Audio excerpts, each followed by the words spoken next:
안녕하세요.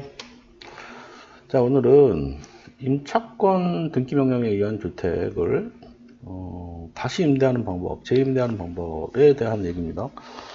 임차권 등기명령이 되어 있는 집들이 좀 있죠. 근데 이거를 제가 이제 올리려고 생각을 좀, 방송하려고 이제 생각을 좀 하다가 실제로 얼마나 있을까? 이렇게 생각이 좀 들어가지고 좀 고민을 하다가 이제 올리는 거예요. 근데 임차권 등기명령이 되어 있다라고 하면 그 임대인 입장에서는 굉장히 곤란한 상황인 거죠. 임차권 등기명령이 되어 있다라는 얘기는 그 집이 다시 전세로 빼기가 어려운 그런 상황이 놓여 있는 거예요. 자, 근데 이제 그 인터넷에 보면은 대부분 이제 그 임대인이 그 어떻게든 그 보증금을 마련을 해서 임차인한테 주고 그 다음에 임차권 등기명령을 푼 다음에 다시 임대를 해라 이렇게 돼 있지만 실무는 약간 달라요. 그 실무에서는 그렇게 보통 안 하거든요. 이제 그래서 이제 그 부분에 대한 얘기를 잠깐 좀 할게요. 이 지금 사연이 이런 내용입니다. 그 주택의 소유자로서 그러니까 임대인이라는 얘기죠. 임대차 기간이 만료된 후 임차인한테 보증금 반환 못했어요. 그러자 임차인이 주택임차권 등기 명령 신청을 했고 이 주택을 다시 임대해서 새로운 임차인으로부터 보증금을 받아서 최초의 임차인한테, 그러니까 이전 임차인이죠. 기존 임차인한테 보증금을 반환하고자 하는데 임차권 등기가 되어 있는 관계로 재임대가 어려울 걸로 보이는데 이 재임대 하려면 어떻게 해야 되는 건가요? 맞죠? 재임대 어려워요. 자, 재임대를 하는 방법에 대한 얘기를 좀 하려고 합니다. 자, 이거 지금 일단 그림을 좀 잠깐 보시면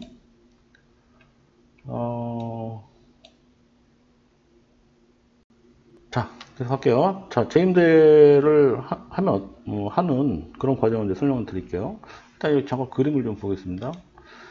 임대인이 있고 임차인이 있어요. 전세보증금, 이 관계를 좀 설명드리는 건, 왜 관계를 좀 설명드리냐면, 결론적으로 이 임차인이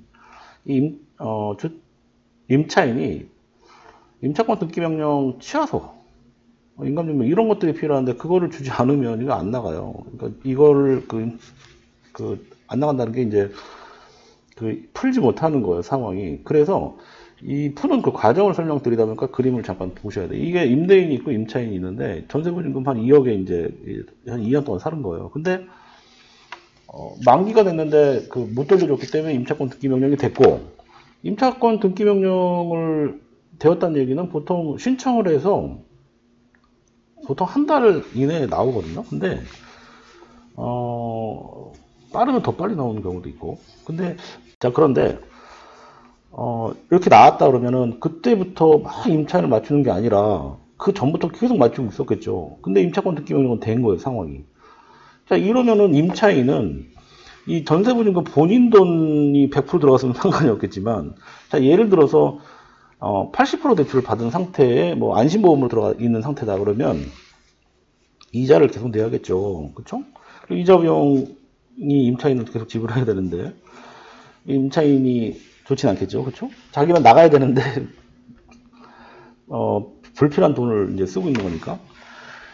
자, 그래서 이제 이런 것들을 실무에서는 이제 해결을 다 해야지만 그 다음 신규 임차인을 맞출 수 있다 이렇게 보는 거예요. 자, 그래서 잠깐 설명을 드리면 법 부분을 좀 설명을 좀 드려야겠죠? 네.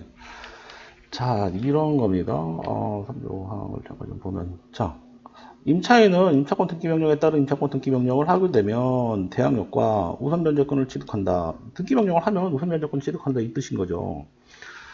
자, 근데 다만 임차권 등기명령 이전에 뭐 이런 거는 당연히 유지가 되는 거. 대항력하고 우선변제권 취득한 경우에는 그 대항력과 우선변제권 그대로 유지가 되는데 임차권 등기명령 이후에 대항력을 상실하였다 하더라도 이미 지은 거는 이제 상실하지 아니한다. 그렇게 맞는 얘기죠. 그런데 임차권 등기명령의 집행에 따른 임차권 등기가 끝난 주택, 이게 등기됐다는 얘기예요. 등기가 됐다는 얘기예요.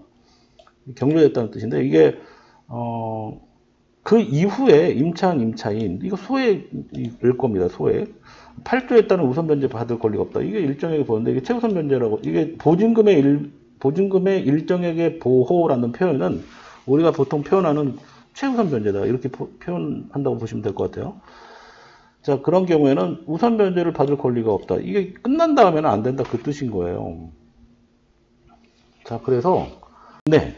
그래서, 재임대를 하려면, 보통 법률 상담을 할 때는 이렇게 표현을 하죠. 보증금을 마련을 해서 그 최초 임차인한테 보증금 반환을 하고 임차권 등기 말소를 하기 위한 서류, 주택임차권 등기명령 신청 취하서하고 인감증명서 등을 받아서 임차권 등기를 말소한 후 새로운 임차인과 임대차 계약을 체결해야 할 것입니다. 이렇게 지금 표현해요. 보통 그 상담할 때는. 그런데 실무에서 이렇게 하게 되면 지금 2억에 해당되는, 우리 처음에 아까 잠깐 그림 보시면 여기 이 그림에서 전세보증금 2억을 받은 상태잖아요. 이 2억에 대해서 임대인 다 현금으로 다 준비해라. 그리고 이걸 다 돌려준 다음에 취하서를 받아서 임차권 등기를 말소해라. 이 뜻이잖아요. 근데 이게 현실적으로 쉽진 않잖아요. 그렇죠? 자, 그래서 이거를 실무에서는 어떻게 처리하느냐. 먼저 이 상태에서 새로운 임차인을 마련합니다. 새로운 임차인. 새로운 임차인은 당연히 등기사항 전부 증명서 상을 보면은 임차권 등기 명령 돼 있네. 그러면은 이 집 들어갈 수 있을까? 이렇게 고민을 할 거예요. 그런데 사실 그 집이 예를 들어 좋아요. 그러면 꼭 집에 들어가고 싶은 상황이에요. 그러면 그리고 또 본인 입장에서는 좀 더 오래 살 수도 있다. 이 집에서 오래 살고 싶다라는 생각을 갖고 있으면 그 집에 뭐 못 들어갈 것도 없는 거죠. 그렇죠? 자, 그러면 은행에서 임차권 등기 명령되어 있는 집에 대해서 과연 전세 자금 대출을 해줄까요? 해줍니다. 아예 안 해주는 건 아니에요. 해주는데 좀 불안하겠죠. 은행 입장에서도. 자, 그래서 은행에서는 은행의 법무사를 통해서 이 서류 부분이 완벽하지 않으면 대출이 안 나가요. 이 서류라는 게 뭐냐? 기존의 임차인. 기존의 임차인이 서류를 줘야 됩니다. 이거는 서류를 줘야 되는데, 임차인이 서류를 그냥 안 주겠죠. 당연히. 돈을 못 받았으니까. 근데 이제, 그래서 실무상에서는 새로운 임차인과 기존 임차인 간의 조율 같은 걸 좀 해야 되는 거예요. 이게 임대인이 조율하기는 굉장히 어렵겠죠, 당연히. 그래서 부동산에서 조율을 합니다. 부동산에서 이제 하는 일이 이제 그런 거니까요. 권리관계 부분이 확실해야 되는 게 제일 중요하거든요. 이 그림에서는 권리관계가 제일 중요합니다. 권리관계라는 거는 기존 임차인이 자기 돈 100% 받고, 그 다음에 그 사이에 들어갔던 손해액, 소위 이자액이라든지, 그런 부분들을 정리를 하고, 하게 되면, 임차인한테 임차인이 들어간 이자 부분 같은 거, 손해액 부분에 대해서 이사비용이라든지 이런 부분들을 임대인이 이제 지불해준다는 거를 이제 확약을 좀 받아놓고요. 그리고 나서 정리를 해주겠다 이렇게 하시고, 그 다음에 이제 새로운 임차인 한테는 그날 법원 통해서 이 서류를 받았으니까 대출을 하고 본인 들어가는데 뭐 문제가 없다라는 거를 설명을 해준 다음에, 그리고 나서 이제 대출 실행해서 들어가고, 그날 임차권 등기 명령 말소하는 부분까지 확답을 줘야지 새로운 임차인 입장에서도 당연히 이제 계약을 하려고 하겠죠. 이런 과정들의 계약이 좀 민감한 거죠. 사실은 새로운 임차인 입장에서 불안 요소가 없어야지만 이 집을 풀고 들어갈 수 있는 겁니다. 자, 오늘은 여기까지 하고요. 네.